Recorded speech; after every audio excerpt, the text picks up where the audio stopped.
For the first time in Asia, connect your landphone and smartphone through SLT Wi-Fi with the SLT Voice app.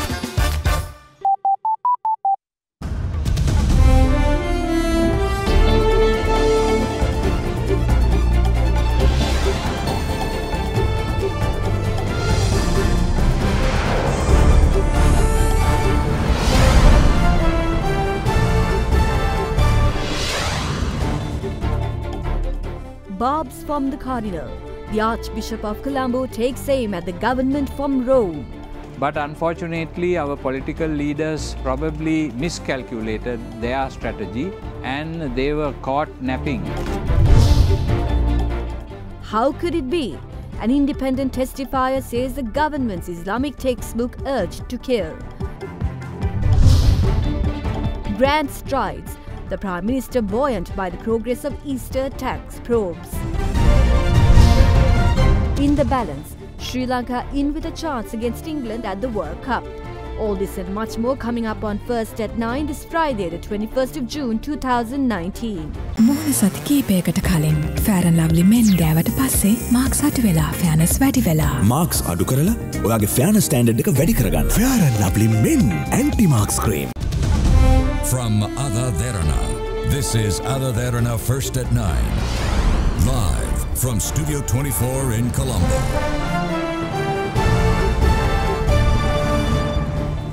Well, a very good evening and welcome to First at 9 on AdaDerana 24, Sri Lanka's news channel. I'm Katrina Chang. Now on to your top story tonight. In a startling remark before the Parliamentary Select Committee probing the Easter tax, an independent testifier said that Islamic school textbooks published by the Minister of Education urge the murder of those who renounce Islam. Rishwin Ismat testified before the committee yesterday, holding out the relevant textbooks, saying the job of radicals in countries like Syria are done for them through the school curriculum. In our religion, it is said that people who renounce Islam should be killed. It is something that is also mentioned in the school textbooks published by the Education Ministry.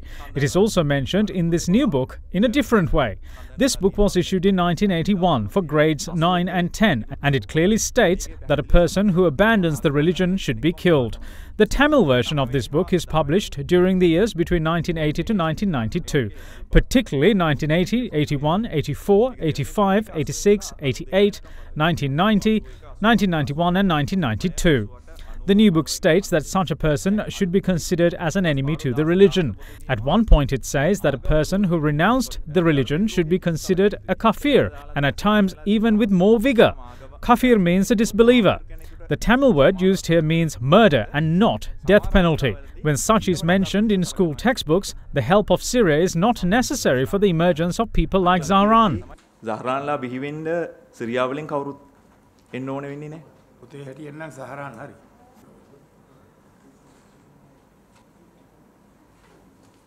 ආපු ආගමට ආවේ නැත්තම් ඒක කරන්න ඕනේ කියන්නේ. It says that if they did not return to the religion, they should be killed. Killing someone who renounced Islam is not mentioned in Quran but in Hadith. Hadith contains narrations of Nabi, things he did and things he approved. Page 41 of the monthly magazine named Al-Hasna, published by Sri Lanka Jamaat-e-Islam in June 2018, says that suicide attacks can be conducted. That is the organisation which Ibrahim Maulavi, who was arrested pertaining to vandalising statues of Buddha, was a part of. Ibrahim Maulavi's brother was the chairman of that organisation for 24 years. Media reports were published in India yesterday, especially by NDTV, about intelligence agencies issuing alerts to Kerala police about IS planning a suicide attack in Kochi, while listing shopping malls and airports which could be possible targets. But the Kerala police have denied receiving central intelligence inputs about a planned IS attack in Kochi. State Police Intelligence Chief T.K. Vindokumar has told media that they have no such information and that it may be out of misinformation feed to the media. The attacks in Sri Lanka prompted the Kerala police to intensify security surveillance in Kochi and other international airports.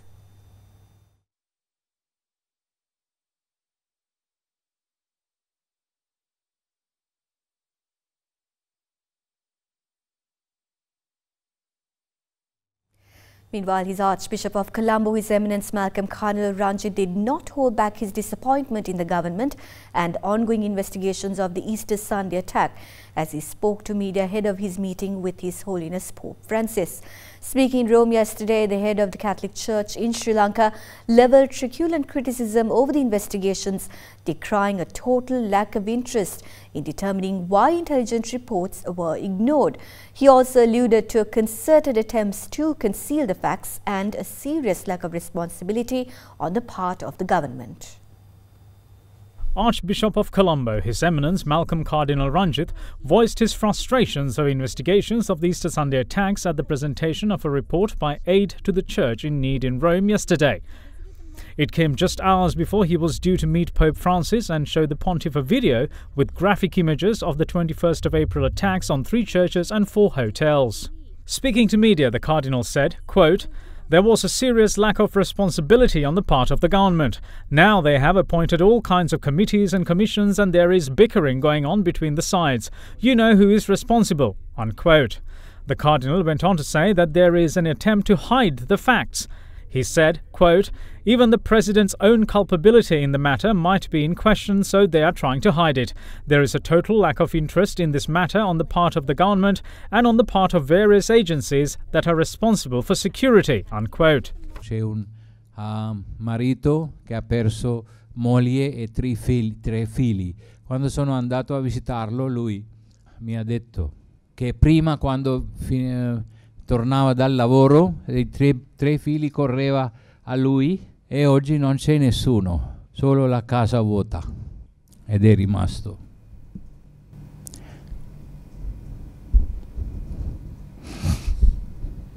Scusate.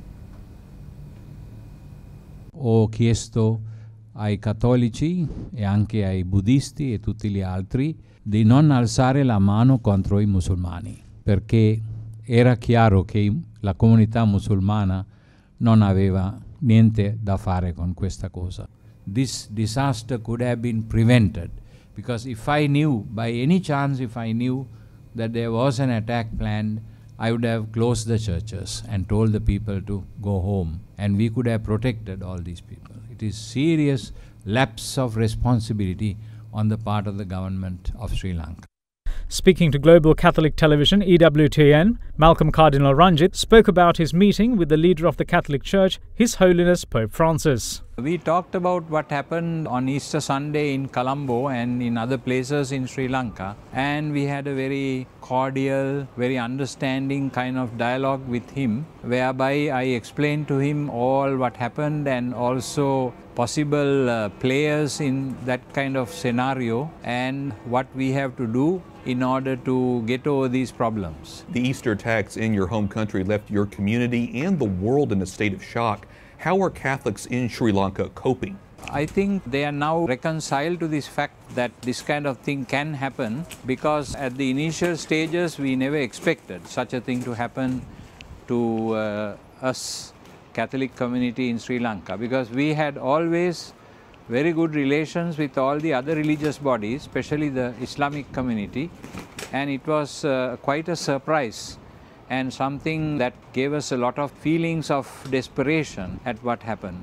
Well, I can understand this concern because New Delhi TV is reporting today that India and Sri Lanka are likely to be under threat by ISIS. Would you ever consider canceling masses again? I was told by the Indian High Commissioner that the intelligence section of India informed our government at different levels about the possibility of such attacks. But unfortunately, our political leaders probably miscalculated their strategy and they were caught napping. Are you anticipating that things will get better with the government? Do you think that they're better ready to protect churches? We are always hoping that the government will be a little bit more organized in this matter, because they need to be more firm. They have to use the security establishment, the intelligence and others to discover what is happening behind the scenes. They cannot wash their hands and say that they didn't know. They knew about it and they should have taken that matter very seriously, which did not happen, unfortunately. Chairman of the Sectoral Oversight Committee on Education, Professor Ashumara Singh, says that the committee recommends the government to take over all assets and buildings of the Batticaloa University under emergency regulations. Speaking in Parliament today, Mara Singh further noted that all assets and properties belonging to the university be maintained as a campus of the Eastern University and legal action be taken against all wrongdoers. The Sectoral Oversight Committee on Education and Human Resources Development recommends the government take all assets and buildings of Batticaloa Campus Private Limited so it can be part of the Eastern University. These assets can be used for the purpose of teaching modern technology and tourism. Taking into consideration the country's current security situation, we wish to say that the manner in which the institution received funds, illegal construction and forcibly taking government property are illegal. Those who are responsible for the construction of this building should be in jail. That is why we propose the government take over all assets under the emergency law. The Ministry of Foreign Affairs should also seek the assistance of the Embassy of the United Arab Emirates to investigate how funds were transferred. We expect a response from the Cabinet of Ministers within 6 weeks. This is not an issue of religion but corruption that involves a $52 million extortion by politicians who received funds from abroad. Therefore, we request the government to take over this institution and immediately set a date for a debate on this matter. The Speaker said that an interim report was compiled by the special 3-member committee appointed by President Maithripala Sirisena to investigate the Easter Sunday attacks. When we asked if the Speaker received the report, he said that the Secretary to the President will hand it over as soon as possible. I wish to know if Parliament received this report. The Acting Inspector General of Police has directed the Criminal Investigation Department and the Special Investigation Unit to conduct investigations into the 9 police officers who overlapses with regard to the Easter Sunday attacks as advised by the Attorney General. Attorney General yesterday directed the acting IGP to carry out criminal investigations against these police officers. Accordingly, criminal investigations will be conducted against 9 police officers, including 3 Deputy Inspector Generals.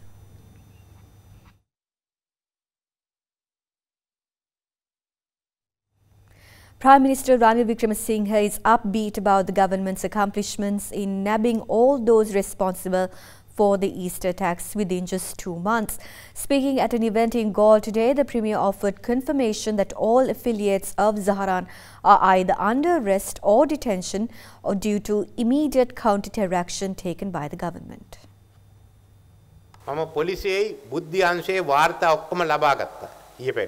I acquired all the reports from the intelligence services as well as from police. I also held discussions with them. By today, every person from Zaharan's terrorist group is either arrested or under detention. No one is at large. We have also arrested a number of other such groups. So we truly have ensured security today. The Parliamentary Select Committee and the commissions established by the President probing these attacks have brought up the question as to why we failed to act despite having information. Those lapses cost us the trust of the people and they also lost the trust on security. Every member of that gang is detained and action is being launched against them by the AG's department. But I know the process. All was done in just 2 months. Even the officers who came from abroad to assist us with the investigations expressed amazement over how we managed to nab the suspects from such a short time. We were able to arrest them in 2 months and eliminate this threat.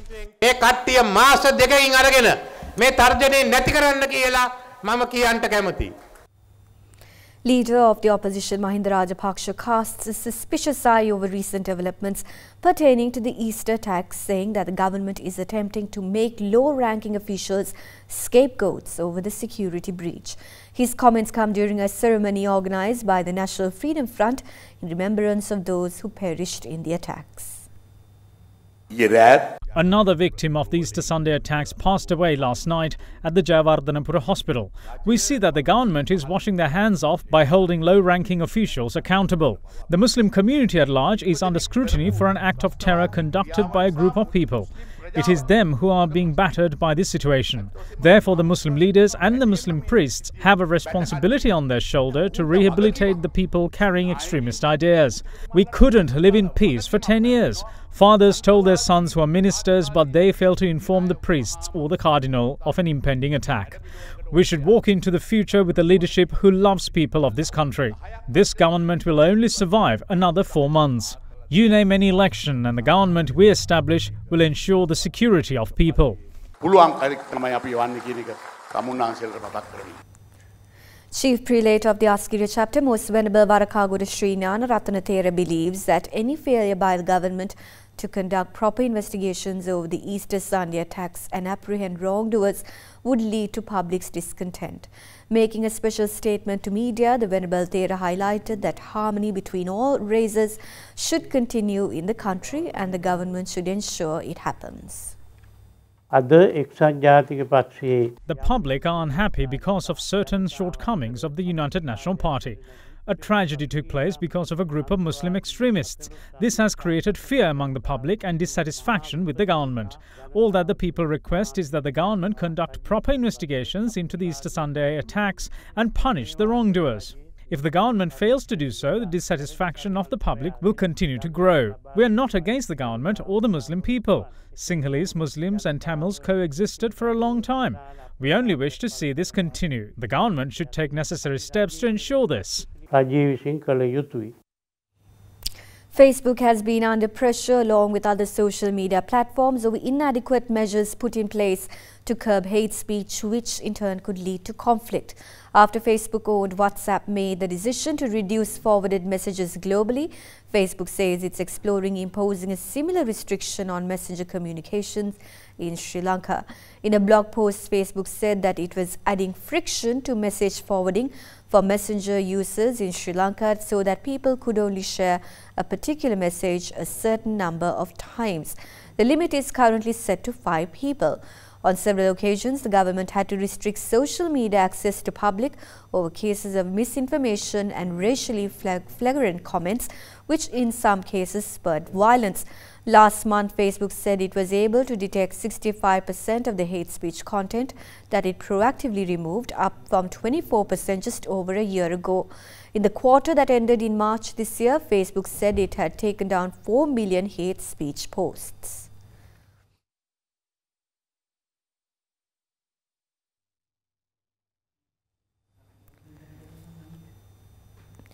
Now, the 2019 Trafficking in Persons report is out and it's not ready for Sri Lanka.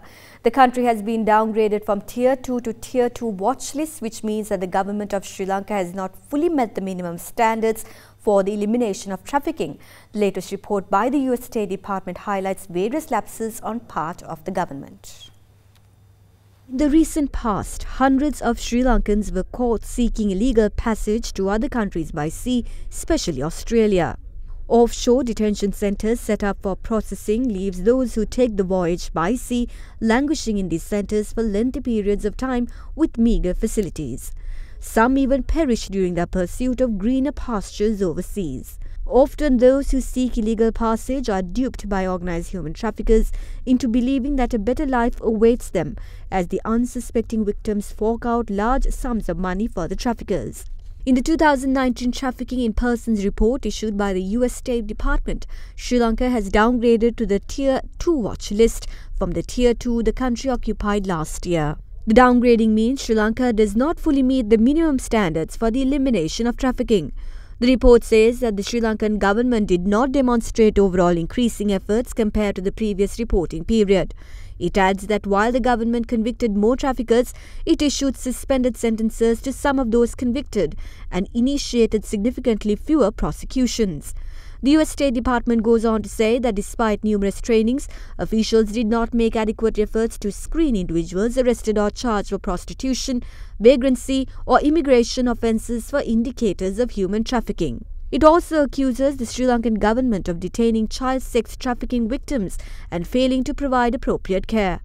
The report also highlights complicity, a serious problem, saying the government did not initiate any new investigations into allegedly complicit officials despite multiple reports of official complicity in trafficking. Tier 1, Tier 2, Tier 2 watch list and Tier 3 are the 4 categories the countries are put into.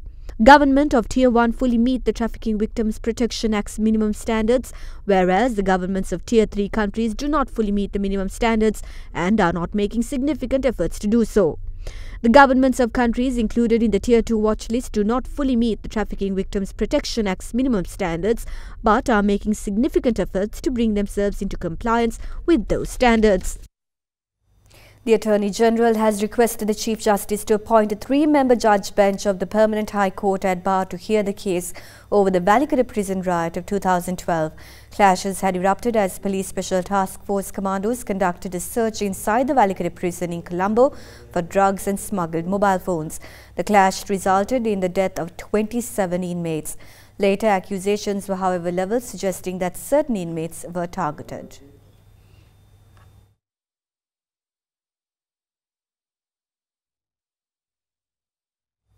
Now, nearly 45 train services have been cancelled so far due to an ongoing strike action by railway trade unions. The General Manager of Sri Lanka Railways, M.J.D. Fernando, stated that only 10 trains have operated since this morning, which includes 9 office trains and the Yal Devi train. Accordingly, 9 commuter trains from Colombo to Kandy, Rambukana, Maho, Chilaukala, Galle and Mathura had operated. The often crowded railway stations, including Colombo Fort, were left empty owing to the strike. The railway strike was scheduled to commence from last midnight, but the passengers were inconvenienced as several commuter trains had not operated as scheduled since last evening.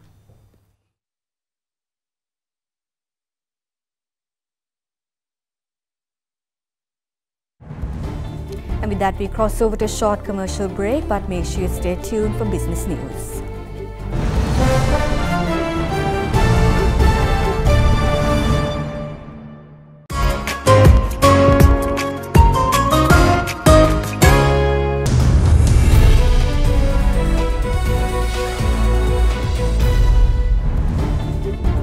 Special Advisor to Japanese Prime Minister Dr. Hiroto Izumi today reaffirmed the Japanese government's commitment to develop the East Container Terminal of the Colombo South Harbour as a joint venture partnership of Sri Lanka and India during a special discussion with Prime Minister Ranil Wickremesinghe at Temple Trees today.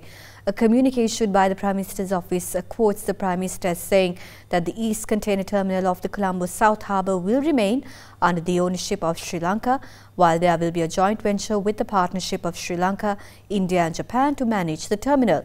He further added that the Bandaranaike International Airport expansion project will also receive Japanese assistance, while light railway transit projects is now underway. The Premier went on to say that a LNG terminal will be built in Sri Lanka with Japanese assistance, and under the Greater Kandy Urban Development Plan, the city of Kandy will be developed with an aim to preserve the landscape and attract tourists in line with the master plan developed for the city of Kyoto in Japan. In the meeting, the two sides also discussed the freedom of navigation in the Indian Ocean.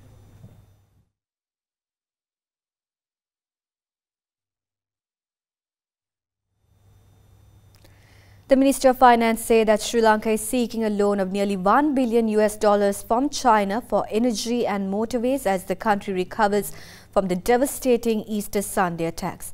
It said that talks are underway with China's Asian Infrastructure Investment Bank to raise the new loan, in addition to the $1.2 billion obtained from international agencies this year.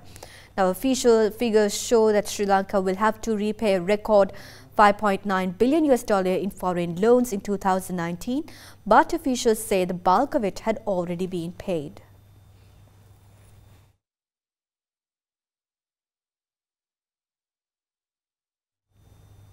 The Colombo Stock Exchange announced changes in the S&P SL 20 index constituents today made by the S&P Dow Jones indices at the 2019 mid-year index rebalance. Now, in its latest revision, Expo Lanka Holdings, HMB Assurance, Janashakti Insurance and Melter Corp are now included in the S&P SL 20 composition. Ceylon Tobacco, Nations Trust Bank, Richard Spirits and Company and Tokyo Cement, however, are excluded from the S&P SL 20 index. The Colombo Stock Exchange announced changes in the S&P Sri Lanka 20 index constituents made by S&P Dow Jones indices at the 2019 mid-year index rebalance. A revision of the S&P SR 20 methodology in March 2017 established the practice of a semi-annual rebalance of the index, which is set to take place during the months of June and December each year. The revision also established the inclusion of non-voting ordinary shares listed by the respective companies of the S&P SR 20 index, provided that such shares meet relevant liquidity requirements. The exclusions and inclusions, as announced by S&P Dow Jones indices, are effective from the 24th of this month, after the market close of the 21st of June. In its latest revision, Ceylon Tobacco, Nations Trust Bank, Richard Pearis & Company and Tokyo Cement have been excluded from the S&P SR 20 index, with Expo Lankan Holdings, HMB Assurance, Janashakti Insurance and Mercer Corp being included in the index. The S&P SR 20 index includes the 20 largest companies by total market capitalization listed on the CSE that meet minimum size, liquidity and financial viability thresholds. The constituents are weighted by float-adjusted market capitalization, subject to a single stock cap of 15%, which is employed to reduce single stock concentration. According to the Colombo Stock Exchange, to be eligible in the inclusion, a stock must have a minimum float-adjusted market capitalization of 500 million rupees. Furthermore, to ensure investability, stocks must have a minimum 6-month median daily value traded of 500,000 rupees as of the reconstitution reference date. Current constituents require median daily value traded of at least 350,000 rupees to remain eligible. Liquidity is measured independently for voting and non-voting share classes. The Colombo Bourse fell for the second straight session today to hit a more than 1 week low due to continued foreign funds outflows. Meanwhile, the all-share price index ended 0.17% weaker at 5,363.50. Today's stock market turnover was 496.8 million rupees, less than this year's daily average of about 546.4 million rupees. Furthermore, foreign investors sold a net 31.1 million rupees worth of shares today, extending the year-to-date net foreign outflow to 5.93 billion rupees. During the week, the all-share price index gained 1.6%, while the S&P SR 20 increased 2.1%.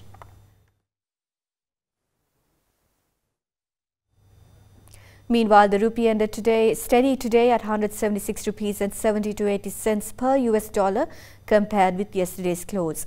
The rupee fell 0.14% last week but is up 3.34% for the year. With that, let's now take a look at how the rupee traded against other major currencies today.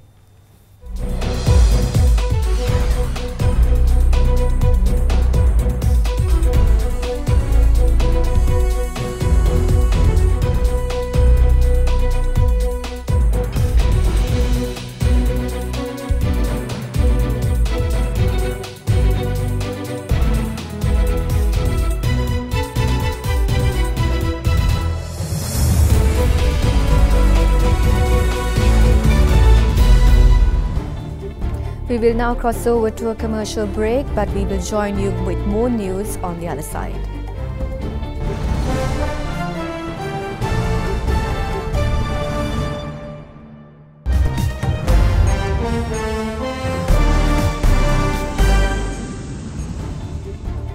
Hong Kong police today asked protesters to stop gathering in front of their headquarters during a planned demonstration to urge the government to suspend an extradition bill that would have allowed the individuals to be sent to China for trial. 24 people were arrested during the largely peaceful demonstrations, with the government saying those at the front line charging at police would be shown no clemency. 32 were arrested in total and 8 cases were dropped but did not give details of the charges. The arrests have further enraged many protesters who are demanding the government drop the cases and stop referring to the protesters as a riot, which could lead to heavier jail terms. Hong Kong leader Carrie Lam apologized for the turmoil caused by the planned extradition legislation and said she had heard the people loud and clear. There were also a large crowd surrounding the police headquarters. US President Donald Trump says that the US military was cocked and loaded to retaliate against Iran, but he changed his mind 10 minutes before planned strikes. Attacks on 3 sites were planned in response to the shooting down of a US unmanned drone this week. Trump said called off strikes after being told 150 people would die. He tweeted, quote, 10 minutes before the strike, I stopped it, not proportionate to shooting down an unmanned drone, unquote. New York Times said the operation had been in its early stages when Trump stood the US military down. Trump's tweet went on to say, quote, I am in no hurry. Our military is rebuilt, new and ready to go, by far the best in the world, unquote.